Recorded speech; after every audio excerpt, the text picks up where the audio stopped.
स्वागत है आप सभी का समसामयिक घटना चक्र के इस ऑनलाइन प्लेटफॉर्म पर। मोहित आप सभी का हार्दिक स्वागत करता हूं। आज अपने इस वीडियो में आज हम चर्चा करेंगे यहाँ पर 7 मार्च 2026 के महत्वपूर्ण करंट अफेयर जो विभिन्न पत्र पत्रिकाओं से लिए गए हैं, चाहे वो इंडियन एक्सप्रेस हो, हिंदुस्तान हो, आकाशवाणी हो, दैनिक जागरण, दैनिक भास्कर, द हिंदू, जो समाचार पत्र पत्रिकाएं होती हैं उनसे लिए गए महत्वपूर्ण खबरों पर अपनी इस क्लास में हम लोग प्रतिदिन शाम को 7:30 बजे चर्चा करते हैं। ये क्लास आपको यहाँ पर देखा जाए डेली शाम को 7:30 बजे यूट्यूब पर मिल जाती है। इसके साथ साथ में इसकी क्लास पीडीएफ और पीपीटी और टेस्ट, ये सारी चीजें आपको ऐप पर उपलब्ध है। ठीक है, कुछ लोग पूछते हैं कि सर जो पैकेज ज्वाइन किया है तो टेस्ट कहाँ पे अटेम्प्ट करेंगे। टेस्ट जब आप पैकेज ज्वाइन करते हैं तो वहीं पर आप देखते हैं आपको 3 चीजें मिलती हैं। सबसे पहले तो वहाँ वीडियो लगा होता है, ठीक है, वीडियो लगा होता है। फिर उसके बाद में देखा जाए तो पीडीएफ लगा होता है और तीसरा स्लॉट वहाँ पर किसका है, तीसरा स्लॉट है टेस्ट का। तो 3 चीजें ऐप पर, एप्लीकेशन पर वहाँ पर लगी होती है। ठीक है, इस वीपीटी का आप वहाँ पर देखा जाए लाभ उठा सकते हैं। वीडियो, पीडीएफ और टेस्ट तीनों चीजें ऐप पर उपलब्ध होती हैं। ठीक है, चलिए हम चर्चा करते हैं आज के 7 मार्च 2026 के महत्वपूर्ण करंट अफेयर। सबसे पहली खबर देखते हैं। साइकिलिंग लीग ऑफ इंडिया का लोगो लॉन्च किया गया है यहाँ पर। ठीक है, जो साइकिलिंग लीग ऑफ इंडिया है इसका लोगो लॉन्च किया गया है। चर्चा करते हैं यहाँ पर। केंद्रीय युवा मामलों के जो मंत्री हैं, खेल मंत्री मनसुख मांडविया, इनके द्वारा साइकिल लीग ऑफ इंडिया का लोगो लॉन्च किया गया है। विशेषता क्या है, इस बार जैसे क्रिकेट में फ्रेंचाइजी होती है ना कि Chennai super Kings, Mumbai Indians, उसी प्रकार से देखा जाए तो दुनिया की पहली फ्रेंचाइजी आधारित रोड साइकिलिंग लीग आयोजित की जाएगी। ठीक, दुनिया की पहली फ्रेंचाइजी आधारित रोड साइकिलिंग लीग आयोजित होगी। और उसी के लिए देखा जाए ये जो सीएलआई जैसे आईपीएल होता है ना, आईपीएल, उसी के तर्ज पर सीएलआई इस बार स्टार्ट किया जा रहा है और यह दुनिया की पहली फ्रेंचाइजी आधारित रोड साइकिलिंग लीग है। चर्चा करें इसका उद्देश्य क्या है, आयोजन के पीछे का उद्देश्य क्या है। तो भारत में जो पेशेवर साइकिलिंग पारिस्थितिकी तंत्र को मजबूत करना और युवाओं को खेल अपनाने के लिए प्रेरित करना इसका मुख्य उद्देश्य है। इसी वजह से देखा जाए तो फ्रेंचाइजी आधारित यहाँ पर साइकिलिंग लीग का आयोजन किया जाएगा। ठीक है, फ्रेंचाइजी के बारे में चर्चा कर लें, कितनी फ्रेंचाइजियां होंगी। तो लीग में देखा जाए तो 8 शहर क्षेत्रों पर आधारित फ्रेंचाइजी टीमें होंगी और प्रत्येक में 10 साइकिलिस्ट सम्मिलित होंगे। यहां पर देखा जाए टोटल 8 टीम होगी, 8 फ्रेंचाइजी होंगी और हर फ्रेंचाइजी में देखा जाए तो 10 सदस्य होंगे। कितने सदस्य, 10 सदस्य होंगे। तो आपको याद रखना है। ठीक है, परीक्षा में पूछ सकता है कि दुनिया की पहली फ्रेंचाइजी आधारित रोड साइकिलिंग लीग को किस नाम से जाना जाएगा, तो ये साइकिल लीग ऑफ इंडिया के नाम से जाना जाएगा और ये दुनिया की पहली फ्रेंचाइजी आधारित रोड साइकिलिंग लीग है। चलिए आगे चलते हैं, टीम संरचना के बारे में चर्चा कर लेते हैं। प्रत्येक टीम में 2 अंतरराष्ट्रीय साइकिलिस्ट होंगे और 2 जूनियर भारतीय साइकिलिस्ट सम्मिलित होंगे। प्रतियोगिता का प्रारूप क्या होगा, यहां पर देखा जाए सर्टियम रेस, टीम टाइम ट्रायल और मास स्टार्ट जैसे रेस प्रारूपों की में यहाँ पर प्रतियोगिता आयोजित की जाएगी। ठीक है, तो ये प्रतियोगिता का प्रारूप भी यहाँ पर बताया गया है। चलिए आगे देखते हैं, हमारी अगली खबर क्या है। केवी सुब्रमण्यम को शिकागो एलुमिनाई अवार्ड से सम्मानित किया गया है। शिकागो एलुमिनाई अवार्ड से किसे सम्मानित किया गया है, परीक्षा में आपके डायरेक्टली पूछेगा तो आपको सीधे सीधे बता देना है कि केवी सुब्रमण्यम को सम्मानित किया गया है। ठीक है, शिकागो एलुमिनाई अवार्ड से किसे सम्मानित किया गया है, तो कृष्णमूर्ति वेंकट सुब्रमण्यम को सम्मानित किया गया है। यहाँ पर चर्चा करते हैं संबंधित व्यक्ति कौन है। यहाँ पर देखें तो भारतीय अर्थशास्त्री डॉक्टर केवी सुब्रमण्यम यानी कि कृष्णमूर्ति वेंकटा सुब्रमण्यम को यूनिवर्सिटी ऑफ शिकागो द्वारा alumni award of professional achievement से सम्मानित किया गया है। ठीक है, शिकागो यूनिवर्सिटी का alumni award for professional achievement किसे प्रदान किया गया है, कृष्णमूर्ति वेंकट सुब्रमण्यम को प्रदान किया गया है। यहाँ पर चर्चा करें वह सम्मान पाने वाले पहले भारतीय अर्थशास्त्री बने हैं और यहाँ पर देखा जाए तो यह पुरस्कार 1941 से दिया जा रहा है। ठीक है, शिकागो विश्वविद्यालय के द्वारा जो alumni award for professional achievement है ये 1941 से दिया जा रहा है और इस अवार्ड को पाने वाले पहले भारतीय व्यक्ति कौन बन गए हैं, केवी सुब्रमण्यम बन गए हैं। ठीक है, यहाँ पर चर्चा करते हैं तो ये भारत सरकार के मुख्य आर्थिक सलाहकार 2018 से 2021 के बीच में रहे थे तथा आईएमएफ में भारत के कार्यकारी निदेशक रहे हैं। ठीक है, आईएमएफ जो है इंटरनेशनल मॉनेटरी फंड, वहां पर देखा जाए तो एग्जीक्यूटिव डायरेक्टर भी रह चुके हैं। चलिए आगे देखते हैं, वर्तमान में देखा जाए कहां पर है ये, तो जो इंडियन स्कूल ऑफ बिजनेस है। ठीक है, यहां पर देखा जाए इंडियन स्कूल ऑफ बिजनेस, इसमें ये फाइनेंस के प्रोफेसर वर्तमान में है। यहां पर देखा जाए इनकी एक प्रसिद्ध चर्चित पुस्तक है, उस पुस्तक का नाम आप याद रख सकते हैं। इनकी चर्चित पुस्तक का नाम क्या था, India@100। India@100 इनकी प्रमुख पुस्तक है, किसकी, केवी सुब्रमण्यम की। ठीक है, केवी सुब्रमण्यम की प्रमुख पुस्तक का नाम India@100। ठीक है। वर्तमान में इंडिया स्कूल ऑफ बिजनेस में ये फाइनेंस के प्रोफेसर हैं और ये मुख्य आर्थिक सलाहकार रह चुके हैं भारत के, साथ ही साथ भारत के कार्यकारी निदेशक भी रह चुके हैं IMF में। चलिए आगे चर्चा करते हैं। यहां पर देखा जाए SBI जनरल इंश्योरेंस ने चुनिए भरोसा अपनों सा अभियान लॉन्च किया है। ठीक है, चुनिए भरोसा अपनों सा अभियान किसके द्वारा लॉन्च किया गया है, परीक्षा में पूछा जाए तो आप यहां पर टिक करके आएंगे। SBI जनरल इंश्योरेंस के द्वारा यह अभियान लॉन्च किया गया और यहां पर देखा जाए जो पंकज त्रिपाठी हैं इनको अपना ब्रांड एम्बेसडर भी इसने नामित कर दिया है। ठीक, चर्चा करते हैं। SBI जनरल इंश्योरेंस ने नया ब्रांड अभियान चुनिए भरोसा अपनों सा स्टार्ट किया है और यहां पर देखा जाए महत्वपूर्ण हो जाता है कि इसने अपना ब्रांड एम्बेसडर किसको बनाया है, यानी कि जो SBI जनरल इंश्योरेंस है इसके ब्रांड एम्बेसडर कौन बने हैं, तो पंकज त्रिपाठी। ठीक, कालीन भैया यहां पर देखा जाए तो ब्रांड एम्बेसडर बने हैं। आगे चर्चा करते हैं। उद्देश्य क्या इसके पीछे, तो कंपनी को विश्वसनीय परिवार संरक्षक के रूप में स्थापित करना और हेल्थ इंश्योरेंस जागरूकता को बढ़ावा देना इसका मुख्य उद्देश्य है। प्रचार का माध्यम जो प्रिंट मीडिया तथा TV, OTT, social media platform पर चलाया जाएगा। यहां पर देखा जाए मुख्यालय कहां पर है, जो ये SBI जनरल इंश्योरेंस है इसका मुख्यालय कहां पर अवस्थित है, तो इसका मुख्यालय मुंबई महाराष्ट्र में अवस्थित है। चलिए आगे देखते हैं। चिली ने कुष्ठ रोग को समाप्त करने वाला अमेरिका का पहला, यहां पर देखा जाए ये साउथ अमेरिका का पहला देश बनने का दर्जा प्राप्त किया।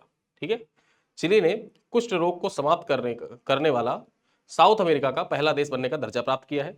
अब ये दर्जा किसने दिया है, तो WHO के द्वारा दिया गया। किसके द्वारा, WHO और पैन अमेरिकन हेल्थ ऑर्गेनाइजेशन जो पाहो है, पाहो और WHO के द्वारा लेप्रोसी यानी कि कुष्ठ रोग उन्मूलन के लिए यहां पर देखा जाए आधिकारिक पुष्टि की गई है कि जो चिली देश है ये दक्षिण अमेरिका महाद्वीप का, ठीक है, दक्षिण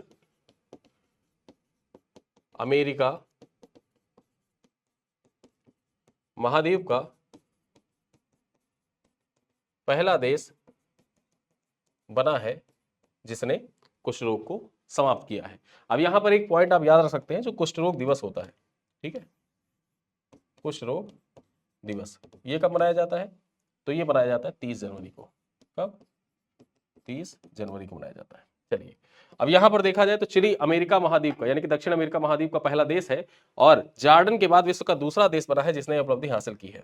ठीक है, यहां पर देखा जाए ये दक्षिण अमेरिका का जो चिली है यह दक्षिणी अमेरिका महाद्वीप का पहला देश तथा जॉर्डन के बाद विश्व का दूसरा देश है जिसने यह उपलब्धि हासिल की है। कौन सी उपलब्धि, जो कुष्ठ रोग है, कुष्ठ रोग को समाप्त करने की। ठीक है, कुष्ठ रोग उन्मूलन। तो आपके परीक्षा में पूछा जा सकता है कि कुष्ठ रोग का उन्मूलन करने वाला पहला देश कौन, तो पहला देश जॉर्डन, दूसरा देश कौन, चिली है, और दक्षिण अमेरिका महाद्वीप का पहला देश कौन सा है, तो दक्षिण अमेरिका महाद्वीप का पहला देश कौन सा है, तो ये है चिली। चलिए देखते हैं वैश्विक स्थिति के बारे में चर्चा कर लेते हैं। चिली अब दुनिया का 61वां देश और दक्षिण अमेरिका का 6वां देश बन गया है। ठीक है, यहां पर दक्षिण अमेरिका का 6वां देश बन गया है जिसने कम से कम एक निग्लेक्टेड ट्रॉपिकल डिजीज, जो निग्लेक्टेड ट्रॉपिकल डिजीज होता है, कम से कम एक निग्लेक्टेड ट्रॉपिकल डिजीज का समाप्त किया है। ठीक है, तो यहां पर देखा जाए जो चिली है दुनिया का 61वां देश और जो दक्षिण अमेरिका है महाद्वीप, दक्षिण अमेरिका महाद्वीप का 6वां देश बन गया जिसने कम से कम एक निग्लेक्टेड ट्रॉपिकल डिजीज को खत्म किया है। अब यहां पर देखा जाए जो WHO का मानदंड है, मानदंड क्या कहता है, कुष्ठ रोग उन्मूलन का अर्थ 1000 जनसंख्या पर एक से कम केस होना, यानी कि जो उन्मूलन है इसका मतलब ये नहीं है कि एकदम से खत्म हो गया। ठीक है, एकदम से मतलब कोई केस ही नहीं पाया गया। WHO का मानदंड क्या कहता है कि कुष्ठ रोग के उन्मूलन का अर्थ यह है कि 1000 की जनसंख्या पर देखा जाए तो एक से भी कम व्यक्ति में कुष्ठ रोग की संभावना। ठीक है, ये है मानक, यही मानक है। अब मान लीजिए कि जैसे 20,000 है, ठीक है, अब देखा जाए तो 20,000 की जनसंख्या पर अगर किसी एक व्यक्ति को माना जाता है कि एक व्यक्ति को कुष्ठ रोग है तो माना जाएगा कि कुष्ठ रोग का उन्मूलन हो चुका है। ठीक है, क्योंकि ये एक से कम है, यहाँ पर 10,000 की जनसंख्या पर देखा जाए एक से कम केस दर्ज हुआ है। चलिए आगे चलते हैं, चर्चा करते हैं हुरून ग्लोबल रिच लिस्ट 2026 के बारे में। अब ये जो हुरून ग्लोबल रिच लिस्ट 2026 है, यहाँ पर देखा जाए तो हुरून रिसर्च इंस्टीट्यूट ने हुरून ग्लोबल रिच लिस्ट 2026 जारी किया है और सबसे अमीर व्यक्ति कौन है इस लिस्ट के अकॉर्डिंग, तो एलन मस्क है। यहाँ पर देखा जाए 792 बिलियन डॉलर की संपत्ति के साथ पहले स्थान पर है। एलन मस्क का कौन सा स्थान है, पहला स्थान है। ठीक है, फर्स्ट रैंक है हुरून ग्लोबल रिच लिस्ट में। ठीक है, अब ये परीक्षा के लिए इंपॉर्टेंट हो जाता है, सवाल यहां से आपके एग्जाम में पूछा जा चुका है, PYQ में आया हुआ है। आगे देखते हैं, भारत व एशिया के सबसे अमीर व्यक्ति कौन रहे, तो यहाँ पर देखा जाए भारत ही नहीं अपितु एशिया के सबसे अमीर व्यक्ति यहाँ पर मुकेश अंबानी को बताया गया है। 9.8 लाख करोड़ रुपए की संपत्ति मापी गई है। और देखा जाए तो भारत की रैंक देख लेते हैं। भारत की रैंक अगर टोटल बिलियनियर्स के मामले में देखें तो भारत की रैंक कौन सी है? भारत का रैंक है तीसरा। ठीक है, भारत तीसरे स्थान पर है और भारत में 308 अरबपति हैं। कितने? 308 अरबपति हैं। 308 अरबपतियों के साथ भारत तीसरे स्थान पर है। तो पहले पे कौन है? पहले पे अमेरिका है और दूसरे पे चीन है। अब यहां पर एक पॉइंट आप ये भी याद रख सकते हैं कि भारत की सबसे अमीर महिला कौन? तो रोशनी नदार मल्होत्रा। ठीक है, रोशनी नदार मल्होत्रा जो है ये सबसे अमीर महिला है। तो आपको लिस्ट में जो चीजें याद रखनी है सारी चीजें टू द पॉइंट वही बताई गई हैं, कुछ भी एक्स्ट्रा इधर उधर की चीजें नहीं लिखी हुई हैं ताकि आपको याद करने में आसानी रहे। सबसे पहले हुरून ग्लोबल रिच लिस्ट 2026 जारी करता कौन? हुरून रिसर्च इंस्टीट्यूट के द्वारा जारी किया गया है। सबसे अमीर व्यक्ति एलन मस्क को बताया गया है। भारत के और एशिया के सबसे अमीर व्यक्ति मुकेश अंबानी को बताया गया है। ठीक है, भारत की रैंक की बात की गई है, रैंक तीसरा है। भारत में कितने अरबपति हैं? 308 अरबपति हैं। महिलाओं की श्रेणी में बात करें तो भारत के सबसे अमीर महिला कौन है? रोशनी नदार मल्होत्रा। इतना पॉइंट आप याद कर लीजिए, आपका करंट अफेयर तैयार। इतना ही पॉइंट आपको याद करना है। चलिए आगे देखते हैं। भारतीय संस्कृति पोर्टल का वर्जन 2.0 लॉन्च हुआ है। ठीक है, भारतीय संस्कृति पोर्टल का वर्जन 2.0 लॉन्च हुआ है। यहां पर देखा जाए किसके द्वारा लॉन्च किया गया है तो संस्कृति मंत्रालय के सचिव हैं विवेक अग्रवाल, उनके द्वारा लॉन्च किया गया है। कहां पर देखा जाए लॉन्च किया गया? कर्तव्य भवन नई दिल्ली में इसको लॉन्च किया गया। पृष्ठभूमि के बारे में चर्चा करें तो इंडियन कल्चर पोर्टल पहली बार दिसंबर 2019 में लॉन्च किया गया था और अब 2026 में देखा जाए तो इसका वर्जन 2.0 लॉन्च किया गया है। ठीक है, इसका मुख्य उद्देश्य क्या है? लॉन्च करने के पीछे मुख्य उद्देश्य यह है कि भारत की कला, साहित्य, परंपरा और ऐतिहासिक धरोहर तक डिजिटल पहुंच को उपलब्ध कराना इसका मुख्य उद्देश्य है। यहां पर देखिए कुछ प्रमुख विशेषताएं देख लेते हैं। तो एआई चैटबॉट भारती भाषणी के माध्यम से 22 भाषाओं का समर्थन तथा 3D और 360 विजुअल टूर, जो वर्चुअल टूर है, यानी कि विजुअल टूर भी आप उसको कह सकते हैं, 360 वर्चुअल टूर कराने के उद्देश्य से देखा जाए तो भारतीय संस्कृति पोर्टल का वर्जन 2.0 लॉन्च किया गया है। ठीक है, यहां पर ये जो एआई चैटबॉट भारती है और भाषणी ये सब समाहित किया गया है, जिससे 22 भाषाओं में यहां पर इसको आप एक्सेस कर सकते हैं। चलिए आगे चलते हैं। आईबीएम ने बेंगलुरु में संगम इंफ्रास्ट्रक्चर इनोवेशन सेंटर लॉन्च किया है। ठीक है, याद रखिए संगम इंफ्रास्ट्रक्चर इनोवेशन सेंटर किसके द्वारा लॉन्च किया गया? सबसे पहले तो ये जान लो, आईबीएम के द्वारा लॉन्च किया गया है।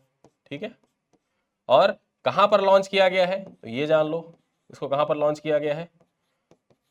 बेंगलुरु में लॉन्च किया गया है। ये 2 पॉइंट आपको याद रखना है, ये 2 पॉइंट आपके परीक्षा के लिए महत्वपूर्ण हो जाता है।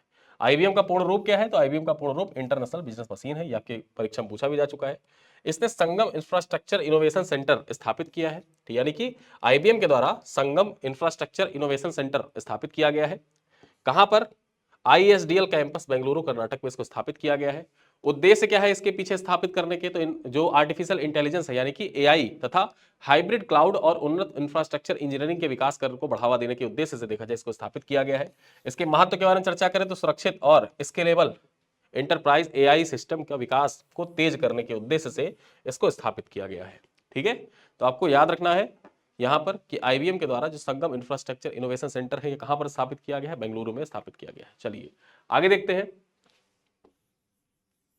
नीति आयोग और यूनिसेफ के बीच पोषण और स्वास्थ्य सुधार हेतु समझौता ज्ञापन हस्ताक्षरित किया गया है। ठीक है, तो पोषण और स्वास्थ्य सुधार हेतु समझौता नीति आयोग ने किसके साथ मिलकर किया है? तो यूनिसेफ के साथ मिलकर किया है। ये पॉइंट आपको याद रखिए। यहां पर आप देख सकते हैं यूनिसेफ इंडिया के बीच में स्टेटमेंट ऑफ इंटेंट साइन किया गया है नीति आयोग के द्वारा। ठीक है, अब यहां पर हस्ताक्षर करता कौन रहे? तो नीति आयोग की तरफ से देखा जाए रोहित कुमार और अर्जन डी वागट ने यूनिसेफ इंडिया की तरफ से हस्ताक्षर किया है। उद्देश्य क्या है? तो एस्पिरेशनल डिस्ट्रिक्ट और ब्लॉक्स में मात्र शिशु पोषण तथा स्वास्थ्य परिणामों को में सुधार लाना। ठीक है, जो एस्पिरेशनल डिस्ट्रिक्ट और ब्लॉक्स हैं उनमें जो मात्र शिशु पोषण है तथा उनके बीच में स्वास्थ्य परिणाम जो है, मात्र शिशु के स्वास्थ्य परिणाम, उनमें सुधार लाने के उद्देश्य से यूनिसेफ इंडिया और नीति आयोग के बीच में समझौता ज्ञापन हस्ताक्षरित किया गया है। और फोकस क्षेत्र क्या होगा? तो आंगनवाड़ी अवसंरचना, पोषण साक्षरता, आईसीडीएस सेवाएं तथा जो फ्रंट लाइन वर्कर्स है उनको प्रशिक्षण प्रदान करना इसका मुख्य फोकस बिंदु होगा। और यहां पर देखा जाए जो मुख्य पहल है क्या है? इंपैक्ट न्यूट्रिशन, यानी कि I4N प्लेटफॉर्म के माध्यम से सीएसआर निवेश को बढ़ावा देना। जो कंपनियां होती हैं कॉर्पोरेट सोशल रिस्पॉन्सिबिलिटी, उसको बढ़ावा देने के उद्देश्य से देखा जाए तो यहां पर यह पहल हस्ताक्षरित किया गया है। चलिए आगे देखते हैं। ब्रह्मपुत्र नदी पर भारत के पहले रिवराइन लाइट हाउस परियोजना की आधारशिला। ठीक है, अब यहां पर जो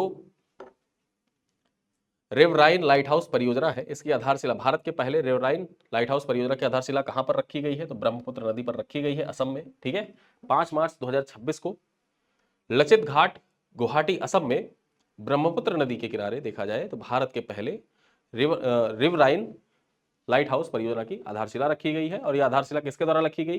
तो सर्बानंद सोनोवाल के द्वारा रखी गई है। देखा जाए तो यहां पर चर्चा करें, ब्रह्मपुत्र नदी नेशनल वाटरवे 2 पर भारत के पहले रिवराइन लाइट हाउस की स्थापना की गई है। और यहां पर चर्चा करें, ये स्थान कौन से हैं?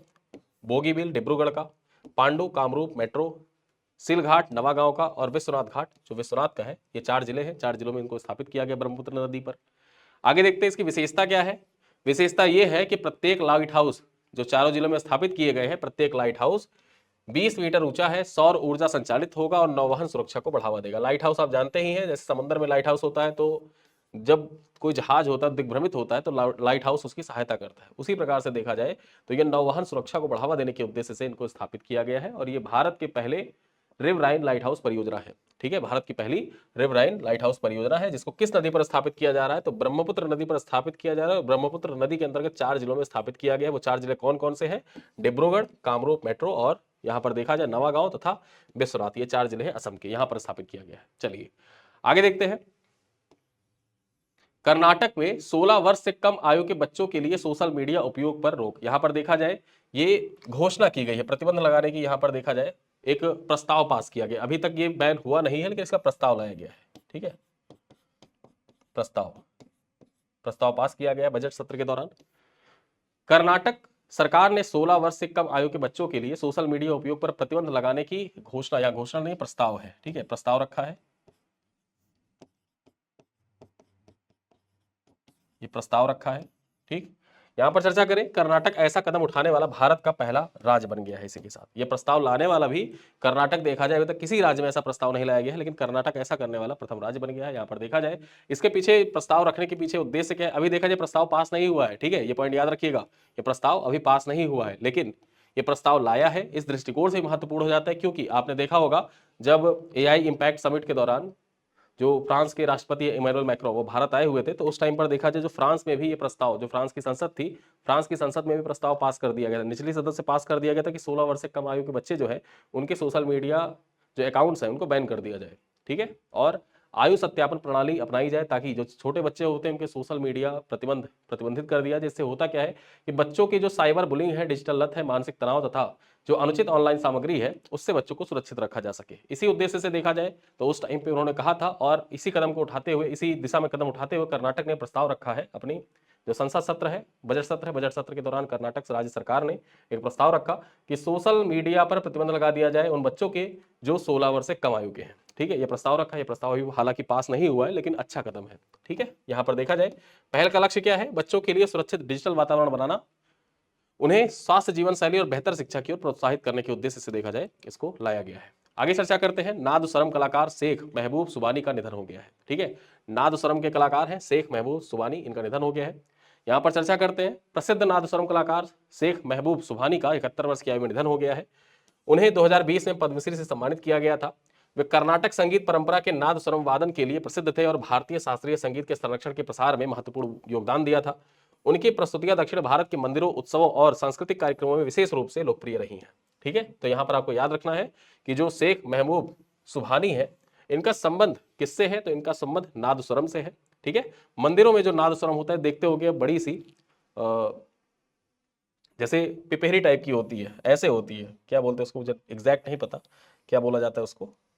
आपने साउथ की मूवियों में देखा होगा कि शादी वादी होती है ना, साउथ की मूवी आपने देखा होगा, शादियां वगैरह होती हैं तो उसमें एक व्यक्ति बैठ के बजाता रहता है, फिर अगल बगल उनके मृदंग बजाते रहते हैं लोग। ठीक है, तो वही होता है नादस्वरम। चलिए आगे देखते हैं।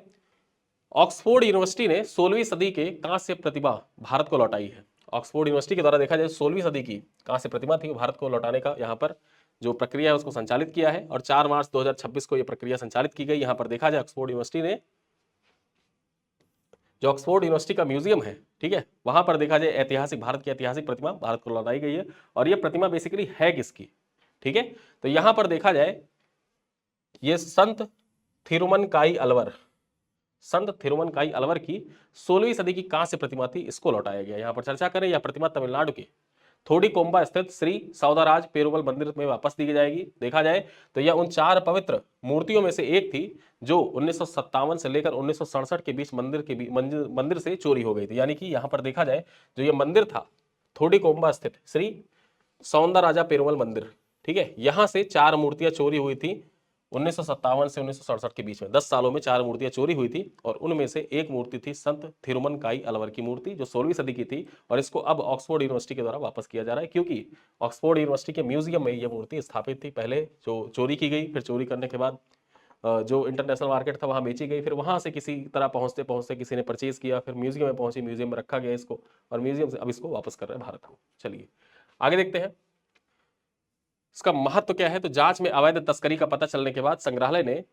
सांस्कृतिक विरासत संरक्षण के तहत मूर्ति भारत को लौटाने की सहमति जताई है। यानी कि जब जांच किया गया तो जांच में पाया गया कि अवैध तस्करी यानी कि चोरी हुई थी, फिर तस्करी के बाद ये मूर्ति संग्रहालय में पहुंची थी, और सांस्कृतिक विरासत संरक्षण के तहत देखा जाए मूर्ति को भारत को वापस लौटाया गया है। चलिए आगे देखते हैं हमारी अगली खबर क्या है।